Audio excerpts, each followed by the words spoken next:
আমাদের দেশের মূল সমস্যা আমরা সুশাসন পাইনি। যারাই যখন ক্ষমতায় এসেছেন একদলীয় শাসন কায়েম করেছেন, অন্যের অধিকার কেড়ে নেওয়া হয়েছে।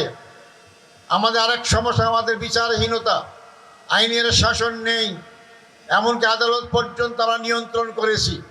এই অবস্থায় 15.5 বছর যে গণবিস্ফোরণ হলো, অনেকে এটাকে দ্বিতীয় স্বাধীনতা বলে থাকেন। কেন বলা হয়? আমরা শুধু দুঃশাসন থেকে মুক্ত পাইনি, আমরা বিনা বেচে আটকের কাছ থেকে মুক্তি পাইনি, আমরা আধিপত্যবাদী শক্তির হাত থেকে সম্পূর্ণ মুক্ত হয়েছি। আগামী নির্বাচন আমাদের জন্য অত্যন্ত গুরুত্বপূর্ণ।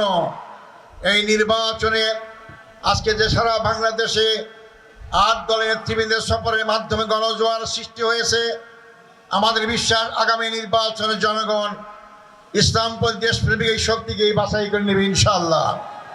দেশে মানুষ পরিবর্তন চায়। 24-এর 5ই আগস্টের পর পরিবর্তন শুরু হয়েছে। সেই পরিবর্তনকে স্থায়ী রূপ দিতে হলে আগামী নির্বাচন আপনার মূল্যবান ভোট, মূল্যবান জায়গায় আপনাকে ফেরত চিল মারতে হবে।